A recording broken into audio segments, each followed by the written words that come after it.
que Madrid haya aceptado becar hasta Ferrol. Muchísimas gracias por estar aquí con nosotros.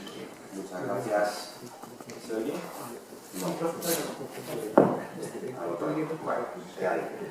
Bueno, en primer lugar, mi mérito es simplemente haber cruzado el charco, llevar 24 horas de viaje y venir con una encarada mental, como se puede suponer, descomunal. Aterrizar en Madrid, venir a Coruña, de Coruña a Ferrol y estar aquí con vosotros y aceptar la amable invitación del coordinador de estas jornadas, de este congreso, don Manuel Reyes García Hurtado. Me resistí, dije no, aparta de mí este cáliz, pero lógicamente viniendo de quien venía, estando en la ciudad en la que estamos ahora y sobre todo viendo el panel que has podido orquestar a lo largo de estos 3 días, con lo cual, un departamento marítimo. Entonces empecé a como hacemos siempre, ¿no? Tengo que justificar. Porque uno de Jaén no puede venir a Ferrol y decir, pues venga, voy a presentar el tema. Como me voy a saltar muchísimas de las cosas que venía a decir, porque he visto y intuyo todo lo que se ha dicho, y por lo tanto yo no me voy a repetir, pierdo un poquito más en los detalles iniciales. Pensé inmediatamente, dije, bueno, yo tengo que buscar si Jorge Juan pasa por Jaén, que por lo menos pasó por Linares. Pasó por Linares. Claro, tampoco es un mérito, porque Jorge Juan, ¿por dónde no pasó? Es decir, si ves las últimas biografías y demás, es un personaje que realmente parece que tenía en fin, facilidad para ubicarse en los distintos departamentos que se le encomendó, ¿no? Pero dije, hombre, claro, parece que decir que, porque nosotros nos Jaén busca su identidad y se aferra a cualquier cosa. Pasó Isabel la Católica y decimos, ah, por aquí pasó. ¿Dónde? Ni idea, pero pasó. ¿Cuándo? ¿En qué? Tampoco lo sabemos. Pues con Jorge Juan lo mismo.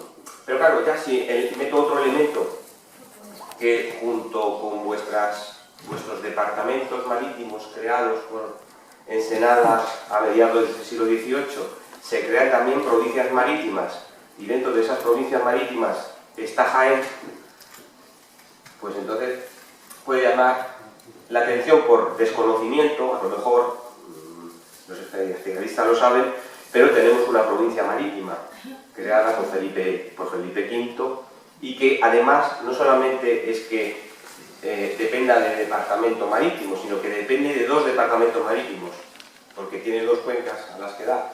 Una es la de la Gaditana, Cádiz, y la otra Cartagena. Entonces, bueno, caramba, ahora ya me encuentro un poco más centrado en el tema. Si además llevo trabajando tema de ciudad, pues en los últimos 6 años con esta red Cibeles que hemos inventado y que tiene su patente y su Facebook y sus canales de visibilidad sociales, como ahora parece que se nos exige a todos, pues parece que también está justificado, ¿no? Pues hablar de Ferrol, una de las nuevas ciudades. No vamos a debatir qué es nuevo ni qué es ciudad, porque entonces nos perderíamos. Pero si aún así decimos que en Jaén, en la provincia de Jaén actual, en el reino de Jaén, asistimos a 2 procesos fundacionales de nuevas ciudades que inician el siglo XVI, como son las nuevas poblaciones encargadas por Juana I de Castilla, y que después va a culminar Carlos V en torno a 1538-39 para poblar una zona denominada de Entredichos en ese periodo tan interesante. Y tenemos, para cerrar el siglo XVIII, las nuevas poblaciones de Sierra Morena, con capital en la Carolina, pero que integra, como bien sabemos, no solamente lo que ahora conocemos, la provincia de Jaén, sino también la de Córdoba y la de Sevilla. Pues lógicamente Jaén, desde un punto de vista de territorio, de ciudad, de nuevas fundaciones, tiene, o deberíamos decir, algo al resto de la historiografía que se ocupa de estos temas. Lógicamente, cuando yo me lanzo a a trabajar sobre Ferrol no lo veo solamente como Ferrol. Es un trabajo mucho más amplio, sobre trabajos relacionados con la fundación de nuevas poblaciones, de nuevas ciudades, de nuevas villas, de nuevos lugares, ex novo o remodeladas, grandes remodelaciones en la España del siglo XVIII. Es un tema que me preocupa en los últimos tiempos. ¿Por qué siglo XVIII? Pues fundamentalmente porque, dependiendo para qué territorios de la monarquía hispánica están mejor o peor estudiados estos aspectos, y descubro que para el XVIII, aunque parezca que es el siglo de las luces y por lo tanto estamos muy iluminados, veo que tenemos grandes carencias de conocimiento, que vivimos de modelos metodológicos de los años 50 y 60, que por supuesto nos sirven mucho, pero que tenemos que integrar en ese concepto que últimamente ya está casi desfasado, ¿no? Lo de las monarquías compuestas y demás, ¿no? Entonces, echar un vistazo no solo a esta parte peninsular de esa monarquía hispánica, sino también a su extensión italiana, a su extensión americana, en la medida que en el Tratado de Utrecht, que ahora se ha dicho, pues se nos elimina parte de esas posesiones, aunque tenemos un dominio indirecto que va a alargarse a lo largo de todo el siglo XVIII. Con esto lo meto todo porque Ferrol no tiene sentido sin las otras nuevas poblaciones que se fundan desde principios del siglo XVIII, pero con anterioridad, porque ya veremos que debe, en algunos casos la historiografía habla de las fuentes clásicas, pero claro, lo clásico lo debe todo, el XVIII, el XIX y el XX, es decir, Platón, Aristóteles, Vitruvio, etcétera, etcétera, todavía lo estamos desarrollando y nos estamos aprovechando. Y en este sentido, ver este Ferrol en su contexto, en un contexto mucho más amplio. Yo, al estudiar también fronteras dinámicas, fronteras flexibles, pues me interesa el caso de Gibraltar para el siglo XVIII, el caso de Menorca, que nos ofrece elementos de esta acumulación en espacios tradicionales o clásicos urbanos, acumulación de nuevas ciudades, de nuevas poblaciones, de nuevos barrios que se van a ir constituyendo en una única ciudad, en dobles ciudades, etc. Entonces Ferrol me llamó inmediatamente la atención. En fin, yo sé que aquí en el programa están anunciados verdaderos especialistas en la materia. Yo casi voy a ir de puntillas en algunos de los elementos que seguramente ya se han tratado y que yo sé que se ha tratado porque he leído sus libros, ¿no? Entonces, lo que voy a hacer es pasar una serie de imágenes muy veloces para centrarme en lo que a mí ahora me ha interesado llamar la atención, que para mí puede ser un elemento para dotar a la ciudad de Ferrol de un elemento aún más de singularidad.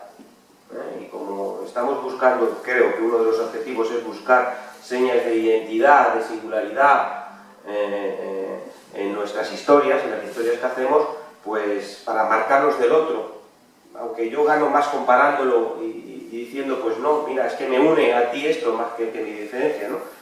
Pero he elegido estos trucos, me cae todo es un Word, es decir, que tampoco tiene mayor truco, para ver un poco historias que ustedes conocen más que de sobra. Y como veo un especialista, yo que al profesor Alfredo Vigo no le conozco personalmente. Perfecto.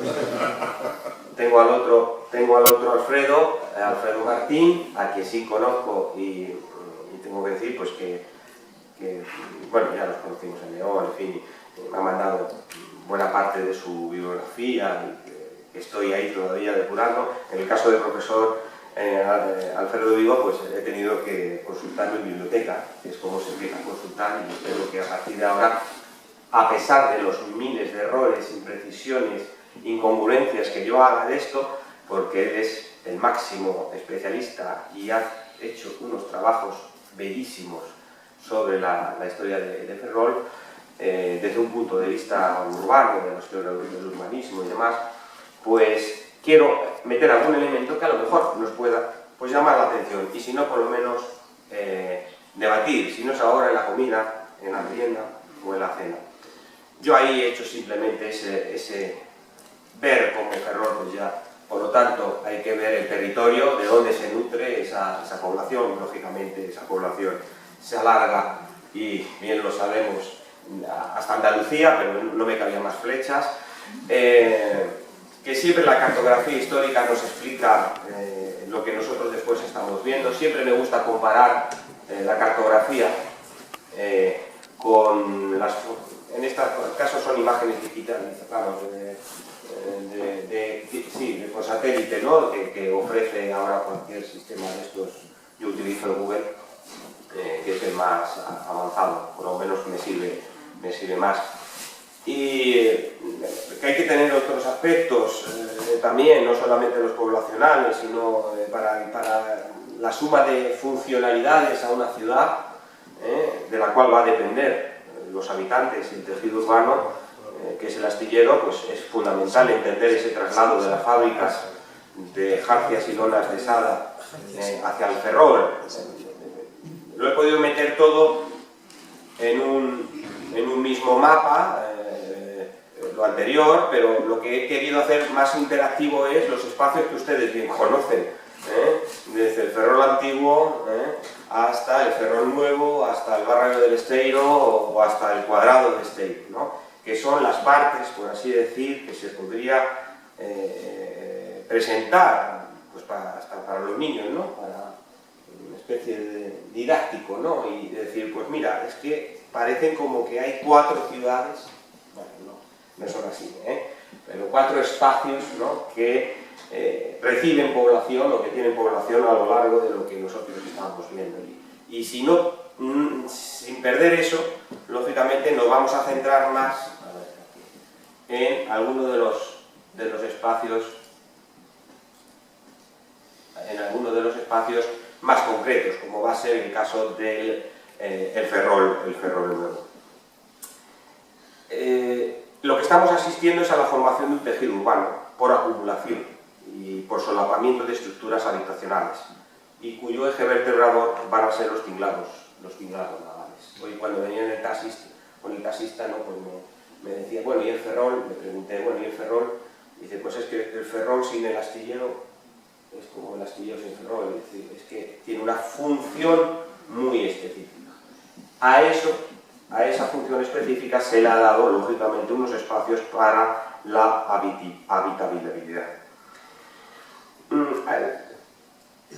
Podría precisar algunos elementos de cómo se produce o cómo asistimos a la proyección y a la formación de los 2 centros urbanos fundamentales, que sería ese barrio del Esteiro y el Ferrol nuevo, si son al unísono y si son en lugares geográficos cercanos. Realmente, si ahí se solapan cronologías, no solamente de hechos realizados, sino de proyectos que son tan interesantes como lo que no se realiza, pues tenemos una amalgama, tenemos que fijar un poco mejor que lo que se ha hecho hasta ahora las fechas, ¿no?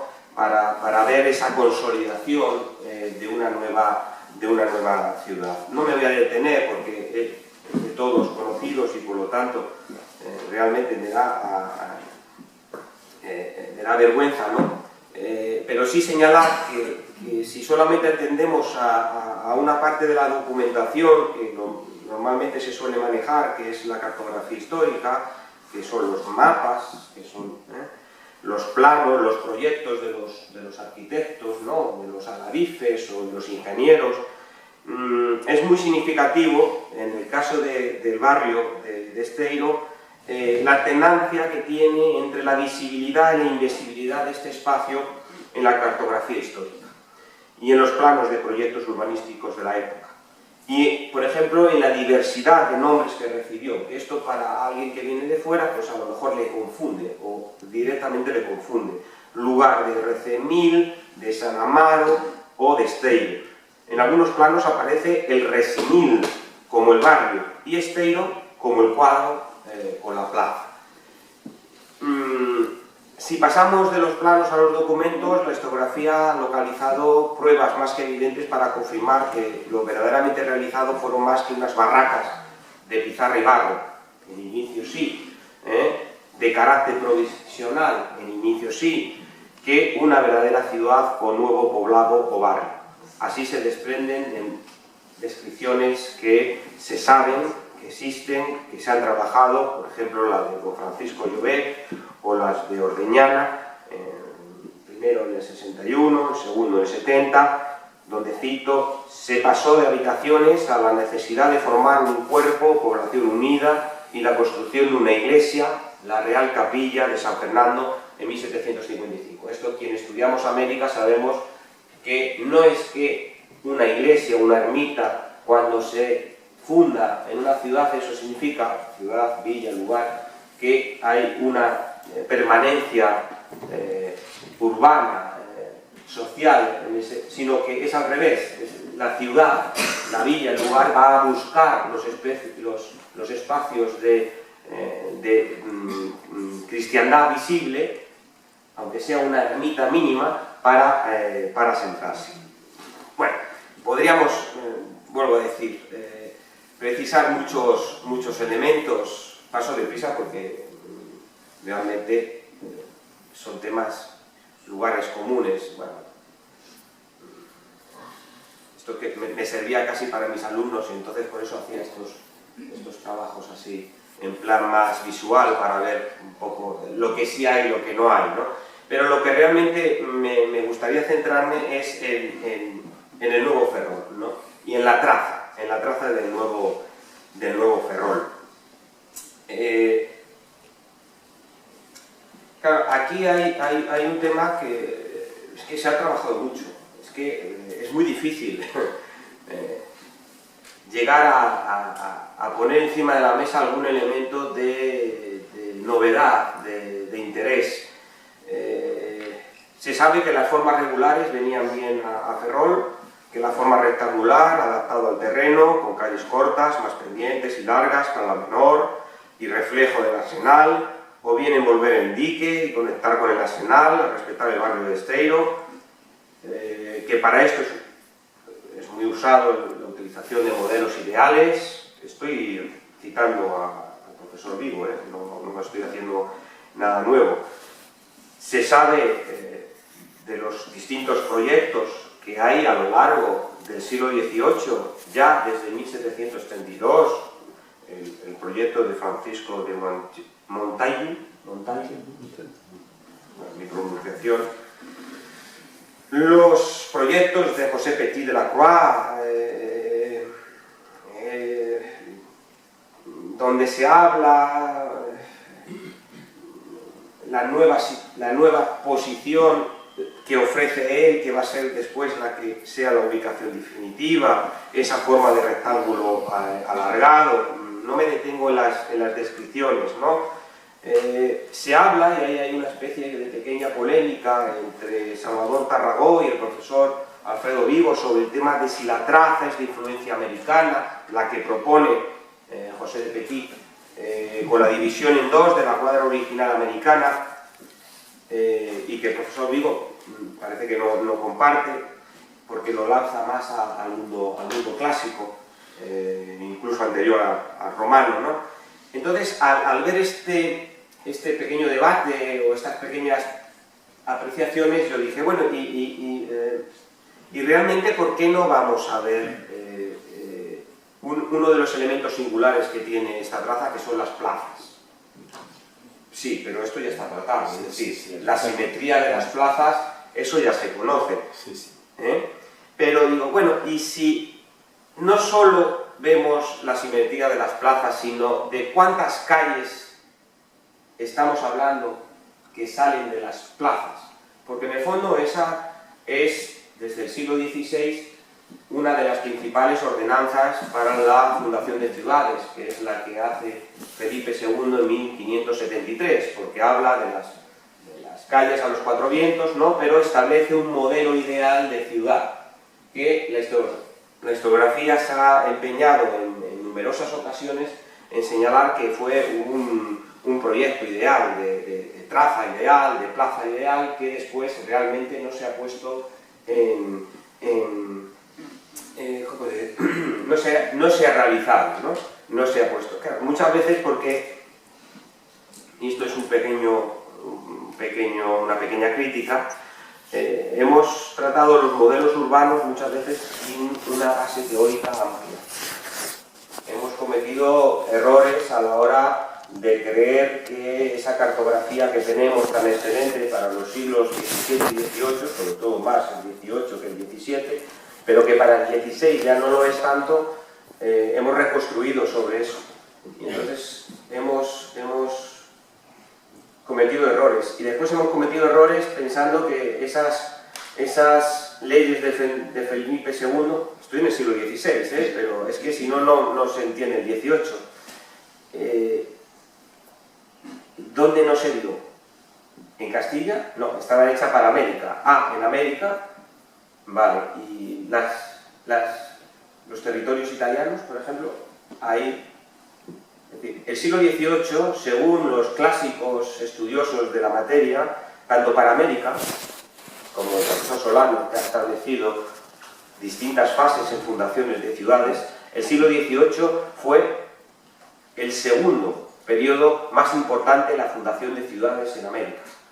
Y estoy refiriéndome a lo que denominamos hoy Latinoamérica, pero que hay que incluir, lógicamente, todo lo que es la frontera norte de la Nueva España, es decir, lo que actualmente estaríamos abarcando los espacios desde Florida hasta la California.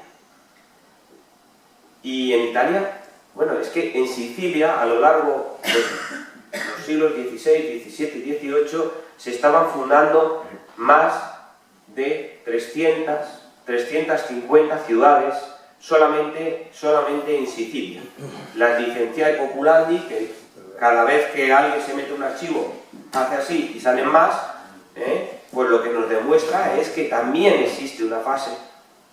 Bueno, pues a lo mejor lo que pasa es que esos modelos que hemos creado sobre una base, según mi opinión, mínima todavía, aunque se hayan revisado 1.500 mapas, 2.000 mapas, 3.000, ya lo mismo, porque si hay 40.000 nuevas ciudades, todavía sigue siendo.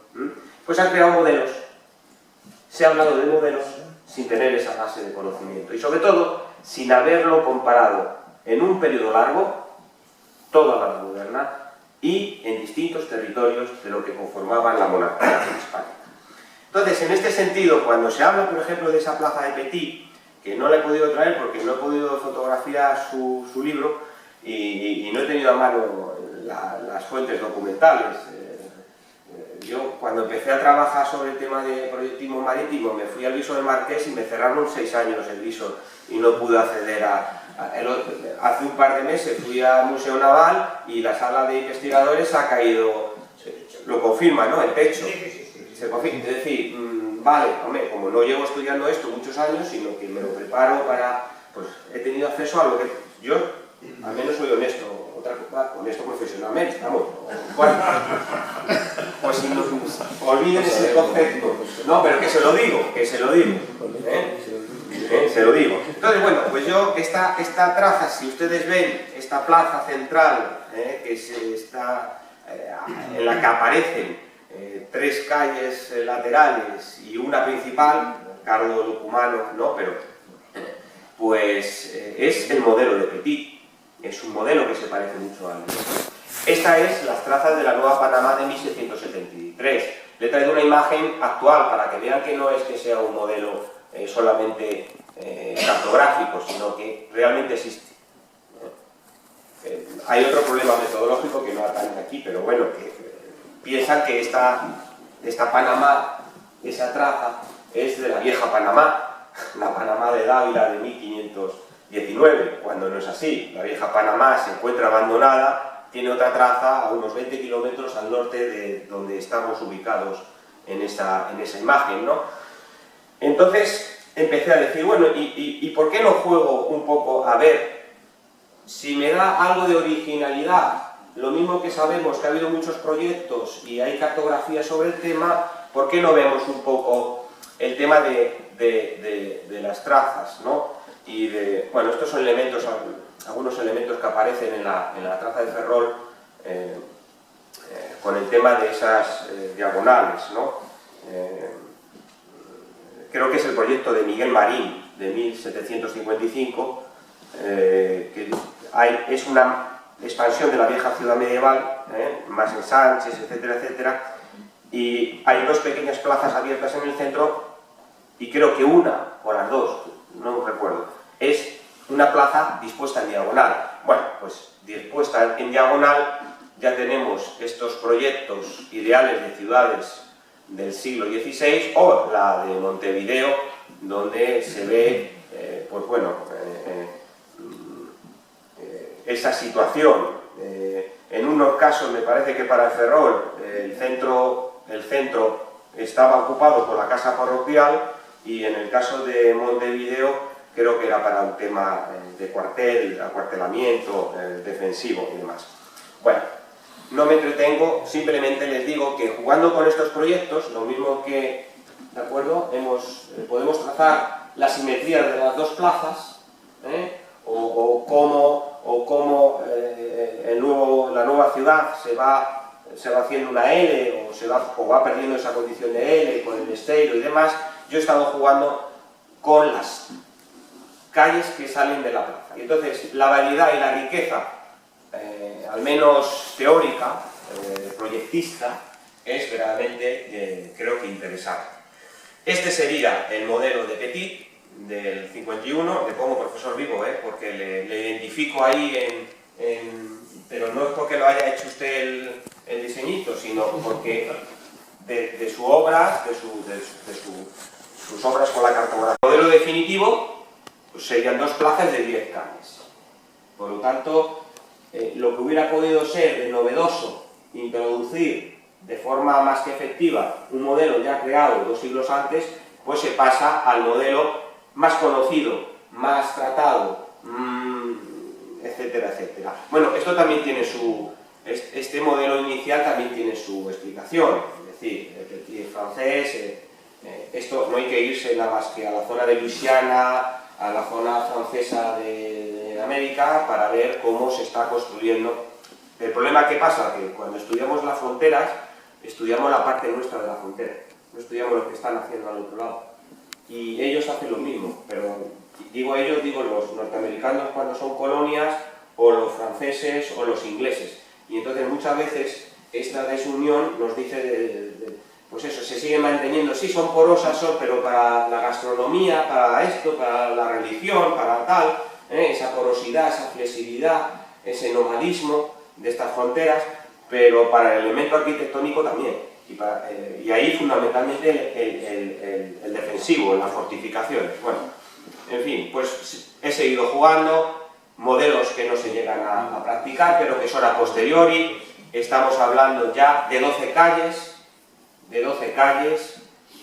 estamos hablando de 2 plazas simétricas de 12 calles, es decir, ese es el modelo, por así decir, que podríamos decir filipino, por así decir, y de 10 calles a un lado, como también es importante lo de la simetría, pues, en fin, lo dejo ahí. Presento, en fin, esto sí que es complejo porque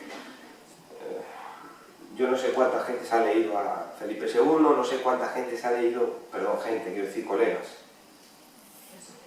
a Vitruvio, cuántas personas han leído a Ximenis. Estoy hablando de las grandes teorías próximas a nosotros, de momento. Entonces, reconstruir Vitruvio así es la de la derecha, tengo mis dudas, pero vale, la de la izquierda sí, es el modelo de Felipe, de la legislación del Bosque del Escorial de 1573, ¿no? Esto es lo que se nos venía diciendo, pues que este sería el modelo aplicado de Felipe II en el caso de Cuba, para el XVIII, ¿no? Para el siglo XVIII, no para el siglo XVI, sino para el siglo XVIII. Pero claro, en el momento que empiezas por el número de calles, dices, bueno, vamos a ver, si la fortificación me viene muy bien, porque la fortificación normalmente en lo que es el centro, que es lo que van a defender, es una población. Entonces, si empezamos a ver el número de calles y los proyectos anteriores que hemos visto estaban dando número de 2, de 10, de 12, de 14 calles, ¿no? Veremos más adelante de proyectos como San Carlos, ¿no? de 13 calles y demás.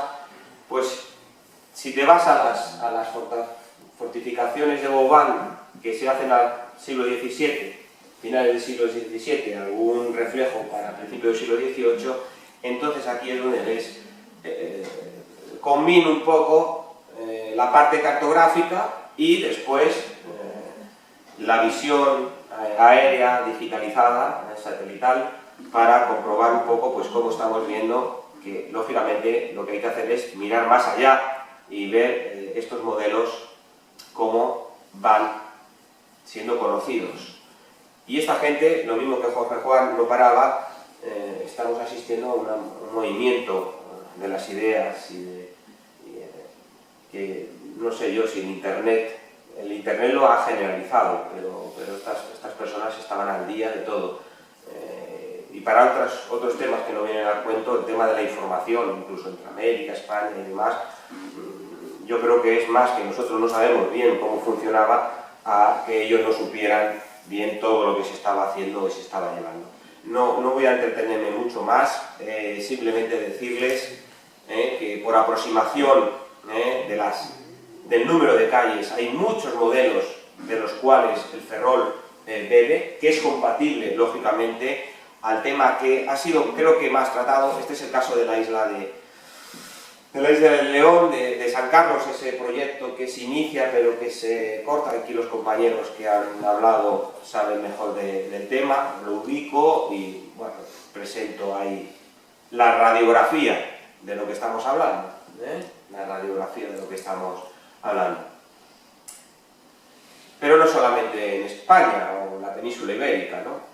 Si nos pasamos a Italia, a los viejos estados italianos bajo dominio español, pues bueno, pues se ven casos como Seminara, se ve, bueno, yo creo que la imagen, Mileto. Este es el ejemplo de la planta ideal, de la ciudad ideal de Ximenis, de 1384.